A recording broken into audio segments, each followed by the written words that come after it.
बिजली उपलब्ध हो और जब वो परीक्षा के लिए परीक्षा कक्ष में पहुंचे वहां पर भी बिजली उपलब्ध हो। हमारे मुख्यमंत्री जी के आदेश का अनुपालन हो रहा है। पूरी शिद्दत के साथ ऊर्जा विभाग के लोग काम में लगे हैं। कहीं कोई त्रुटि की शिकायत भी आती है, अविलंब उसको पूरा करने का प्रयास भी किया जाता है। और अब माननीय मुख्यमंत्री जी का यह आदेश है कि अभी तक ये जो रोस्टर है ये किताबों तक ही सीमित रहता था, शक्ति भवन तक ही सीमित रहता था। ये रोस्टर नीचे जमीन पर इसका क्रियान्वयन हो।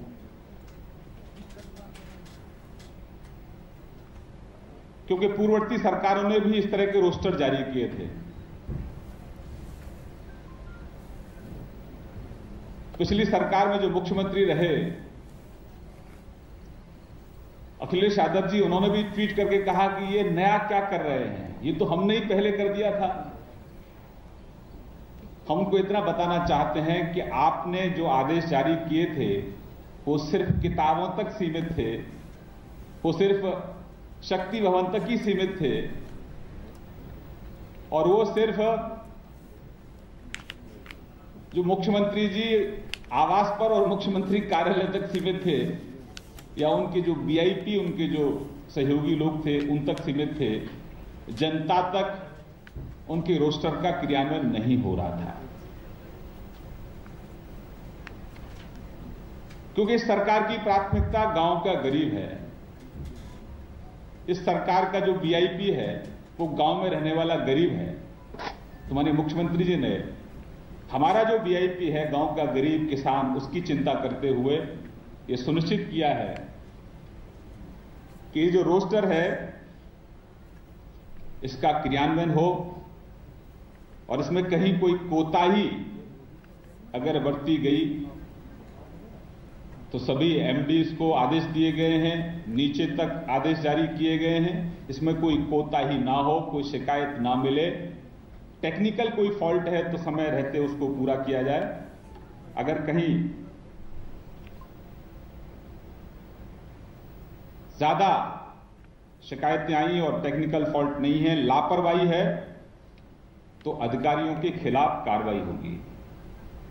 जिन जिन जिलों में ग्रामीण अंचल में रोस्टर का अनुपालन नहीं होगा, शहरी या ग्रामीण या तहसील में, वहां पर संबंधित अधिकारियों के खिलाफ कार्रवाई होगी, उसमें कोई कोताही नहीं होगी।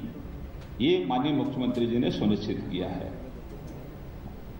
अभी तक ग्रामीण अंचल में रात को बिजली नहीं मिलती थी।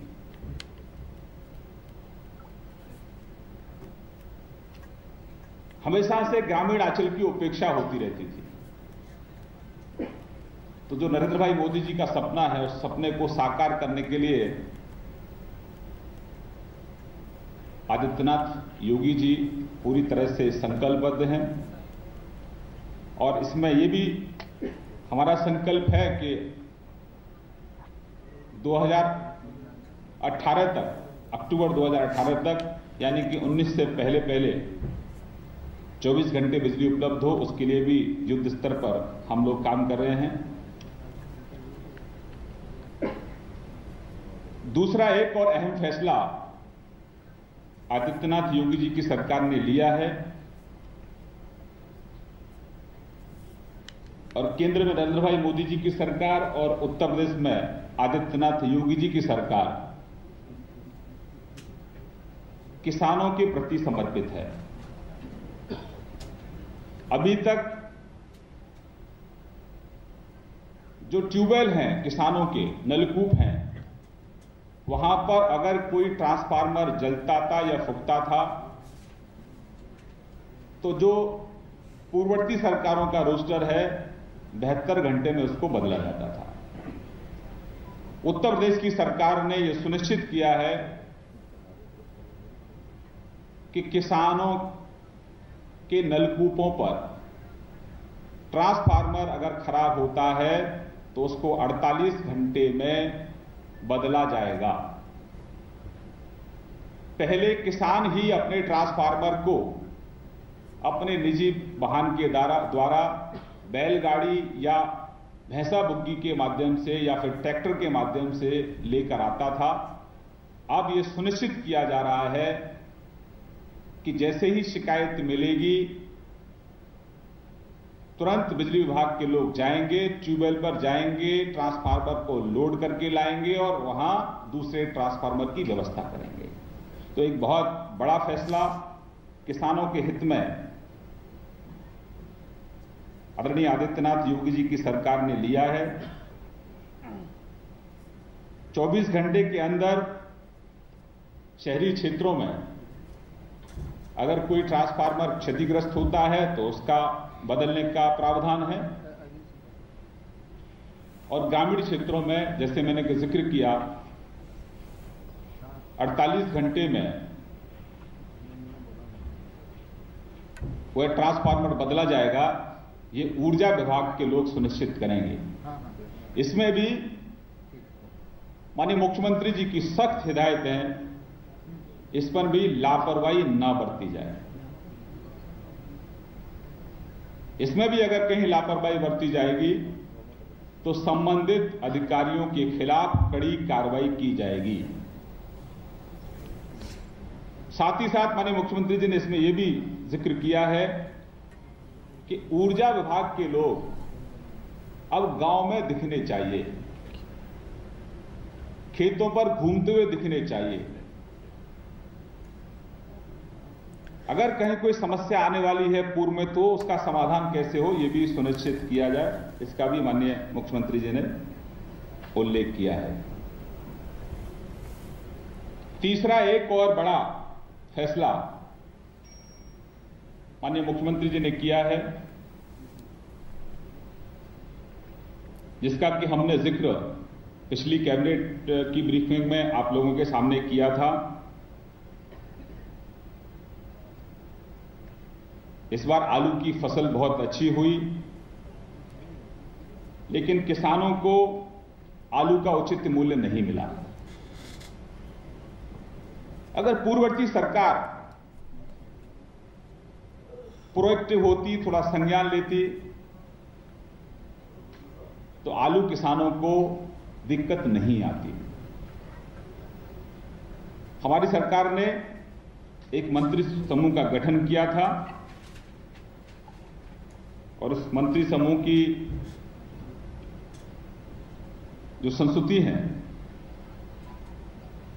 अब 4 जो एजेंसियां हैं, जिसमें एक केंद्र की एजेंसी है, हमारी राज्य की एजेंसियां हैं, वो मिलकर 1 लाख मैट्रिक टन आलू खरीदने का काम करेंगे, जिससे कम से कम अगर हम किसान को कोई लाभ नहीं दे सकते हैं तो हम उसकी जो लागत है वो देने का प्रयास करें। 487 प्रति कुंटल खरीद का लक्ष्य तय किया है। सभी जिला अधिकारियों को ये आदेश जारी किए हैं कि वो खरीद केंद्र अपने अपने जिलों में जहां जहां आवश्यकता है, किसानों की जहां मांग है, वहां स्थापित करें और वो किसानों से उनका जो आलू है वो खरीदने का काम करें। बड़ी तादाद में आलू कोल्ड स्टोरेज में है, लेकिन कई ऐसे जिले हैं जहां आलू अभी भी किसान के घर पे है, उसको खरीदने का काम हमारी सरकार करेगी। एक बहुत बड़ी राहत ये आलू किसानों के लिए है। ये किसान गरीब, ये सरकार गरीब की सरकार है, ये सरकार किसानों की सरकार है। एक और जिसका जिक्र हम पहले भी कर चुके हैं, एक और फैसला हमारी सरकार ने किया है गन्ना किसानों से संबंधित। उसमें यह सुनिश्चित किया जाए कि गन्ना किसानों को जो हमने तय किया है अविलंब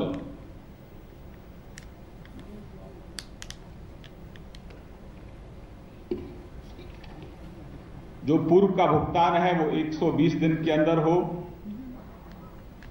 और वर्तमान जो उनका भुगतान है वो 14 दिन के अंदर हो और उसमें अगर कहीं कोई लापरवाही बरती गई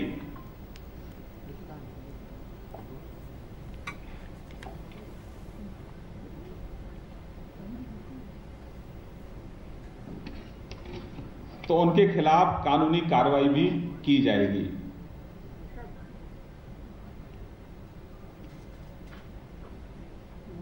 ये निर्देश दिए गए हैं कि चीनी मिलों के द्वारा भुगतान न किए जाने की स्थिति में उत्तर प्रदेश गन्ना पूर्ति एवं खरीद विनियम अधिनियम 1953 की धारा 17 की उपधारा 4 में दिए गए प्रावधानों के अंतर्गत कार्रवाई करने का अधिकार गन्ना आयुक्त उत्तर प्रदेश में निहित है।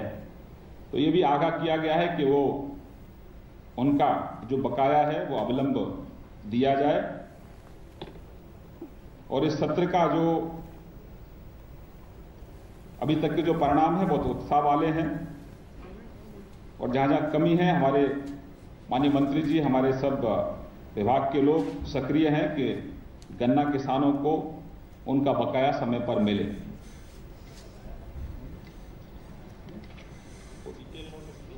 मैं आपको डिटेल नोट हमारी तरफ से जारी किया गया। इसमें 15-16 का भी जिक्र है, 16-17 का भी जिक्र है, 14-15 का भी इसमें जिक्र है। बिल्कुल मैंने आपको जिक्र किया ना। इसका एक प्रेस नोट है, आपको हम प्रेस नोट जारी कर देंगे, उसमें सारे डिटेल पूरी तरह से दिए गए हैं। मैंने आपको निवेदन तो किया है। एक मिनट में अपना विषय पूरा कर लो। आप बहुत योग्य हैं, बहुत बुद्धिमान हैं। बिल्कुल प्रेस नोट है, इसकी जानकारी देंगे आपको और कानूनी कार्रवाई की जाएगी। नंबर 1,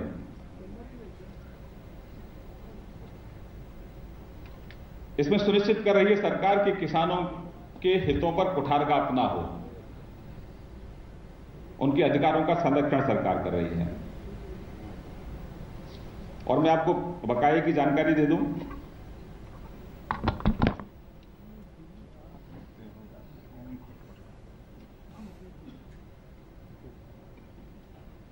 सोलह 17 में अब तक आपूर्ति किए जाने की तिथि से 14 दिन पूर्व तक कुल दिए हुए गन्ना मूल्य रुपए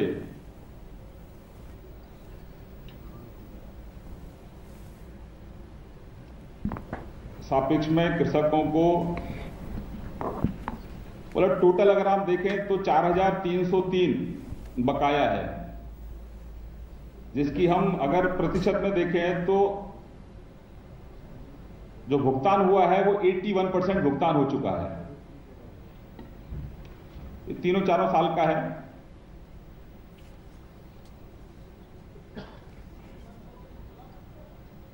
अभी मैं पूरा डिटेल दे दूंगा आपको, हर साल का इसमें जिक्र है। एक और फैसला हमारी सरकार का है। हमारी सरकार एक योजना और लेकर आ रही है, क्योंकि बहुत सारी अनियमितताएं ऊर्जा विभाग में देखी गई थी, बहुत सारी शिकायतें आ रही थी। बिलों के भुगतान में कई बारी भुगतान के बाद भी कुछ शिकायतें आ रही थी कि उनके खाते उनके बिल में पिछला बिल भी जुड़ गया था। तो इसलिए हमारी सरकार ने फैसला लिया है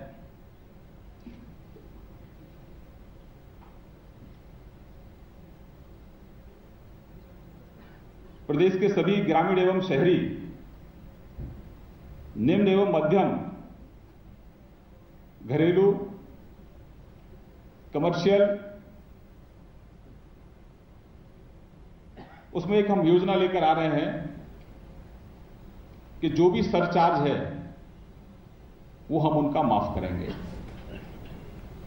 और जो मूलधन है उसका उनको भुगतान करना होगा।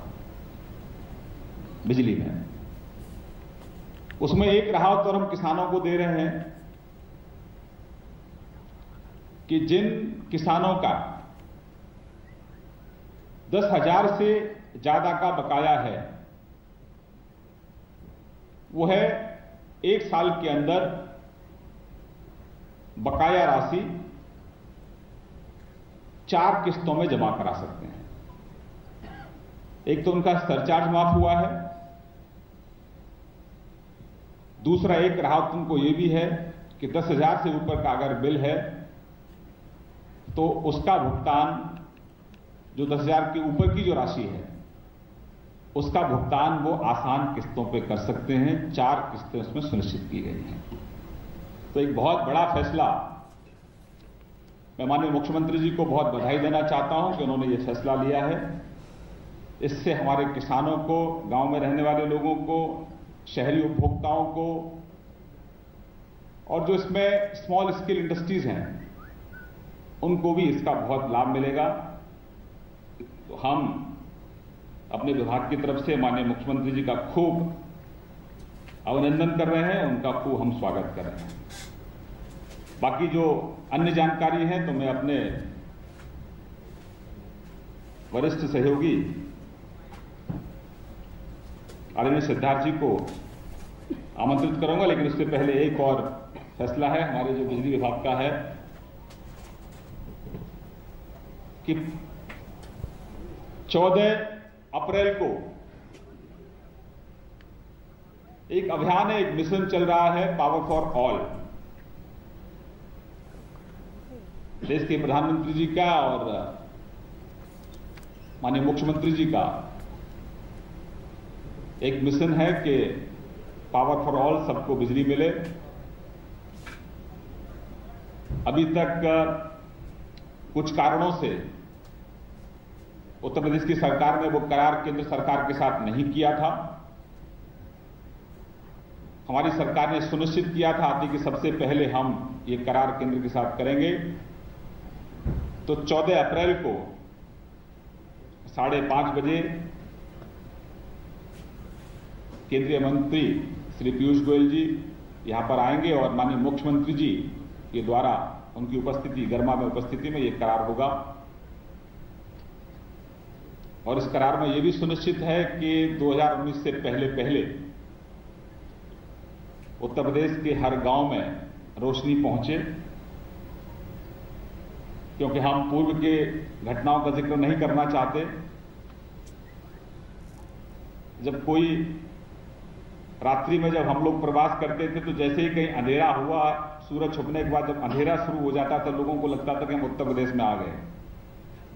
लेकिन ये जो परसेप्शन बना था, इसको हम उत्तर प्रदेश की जनता के आशीर्वाद से इसको तोड़ने का काम करेंगे। और जब आप एंटर करेंगे प्रदेश में तो आपको उजाला उजाला दिखाई देगा।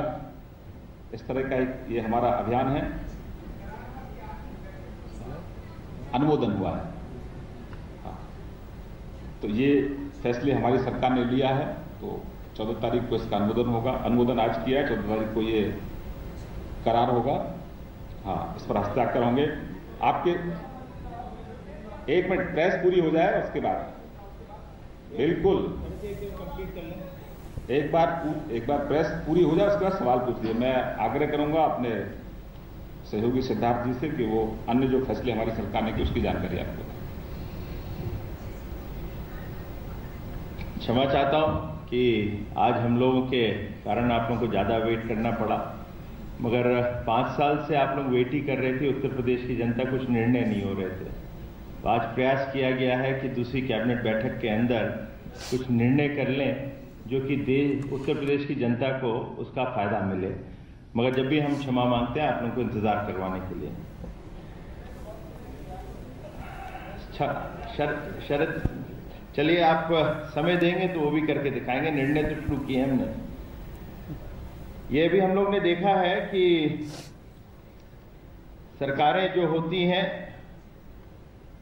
ट्रांसपेरेंसी, पारदर्शिता, कहीं न कहीं उसको ना करने का प्रयास करते हैं। और उसका एक जीता जागता कहीं उदाहरण उत्तर प्रदेश में रहा है। तो वो आवास एवं शहरी नियोजन विभाग के अधीन जो गठित होती हैं, प्राधिकरण होते हैं, उन लोगों के अंदर हम लोग ने देखा है। और केंद्र की तरफ से या कैग के माध्यम से कहीं ऑडिट करने का प्रयास होता था, उसकी अनुमति मांगी जाती थी, तो राज्य सरकार वो फाइल को दबा लेती थी। राज्यपाल उसमें हस्तक्षेप भी करते थे जब भी वो फाइलें दबाई गई हैं। तो ये विषय हम लोग के सामने आया कि पारदर्शिता होनी चाहिए, सुशासन का मतलब भी होता है और इससे भ्रष्टाचार भी रुकता है। तो उस विषय के अंदर आज हम लोगों ने एक प्रमुख निर्णय लिया है। उस निर्णय के तहत कैग को या कोई भी केंद्र एजेंसी जिसको अनुमति मांगती है उसको हम लोग तुरंत दे देंगे। तो राज्य सरकार ने आज इसका अनुमोदन किया है। ये एक निर्णय था।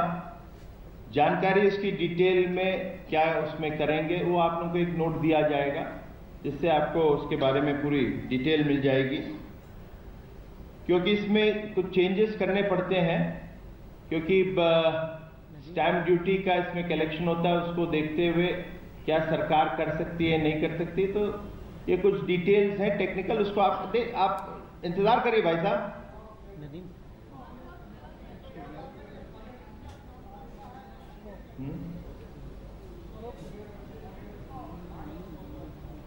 आप बताना चाहें और डिटेल चाहिए होगा? बताइए। इसमें जो पहले मंत्री जी बता रहे हैं, इसमें ये व्यवस्था है कि जो हमारे प्राधिकरण हैं इनका गठन जो है वो Uttar Pradesh urban planning and development act के अंतर्गत है। जितने भी प्रदेश में 29 हमारे प्राधिकरण हैं और उसके उसी एक्ट जो ये एक्ट है इसी के प्रस्तर 22 में इनके ऑडिट की भी व्यवस्था है कि ये किस तरह से इनका ऑडिट होगा, किस तरह इनका अकाउंट्स होगा, किस तरह बनाए जाएंगे। तो इसमें जो व्यवस्था किया था, चिट्ठियाँ भी लिखी थी। फिलहाल राज्य सरकार का ये था कि हमारा सिस्टम चूंकि काम कर रहा है इसलिए हम सीएजी को अनुमति नहीं देंगे। अब जब ये बात रखी गई थी तो माननीय मंत्रिपरिषद ने और माननीय मुख्यमंत्री जी ने भी ये निर्णय लिया है कि हमें अगर सीएजी ऑडिट करने की रिक्वेस्ट कर रहे हैं तो हमें सीएजी से ऑडिट कराने में कोई आपत्ति नहीं होनी चाहिए। और इसके लिए पहले से वित्त विभाग का जो हमारा एक शासनादेश है 1985 का, जिसके तहत है कि कंसोलिडेटेड फंड से अगर 1 करोड़ रुपए या उससे अधिक की किसी संस्था को प्राप्ति होती है तो उसका ऑडिट सीएजी कर सकता है, लेकिन स्टेट गवर्नमेंट की अनुमति की आवश्यकता होती है। तो स्टेट गवर्नमेंट से उन्होंने परमिशन मांगी है, स्टेट गवर्नमेंट ने अनुमति दे दी है और मैंने इस संबंध में शासनादेश जारी कर दिया है कि सीएजी जहां भी जाना चाहें, ऑडिट करना चाहें, चाहे गाजियाबाद या किसी भी प्राधिकरण का, वो कर सकते हैं। ये निर्णय है। Thank you for clarification. दूसरा हम लोग का एक और आज का निर्णय है जिससे कि लगभग 40,000 जो प्रतियोगी छात्र इसका लाभ मिलेगा। आप लोगों को याद होगा कि सिविल सर्विसेज के अंदर 2011 के पहले एक एग्जाम्स की प्रक्रिया थी जिसमें 2 भाग्य होते थे। उसमें पत्र 1 पत्र 2 होता था। उसके बाद उसके अंदर सीसैट की व्यवस्था लेकर आए थे।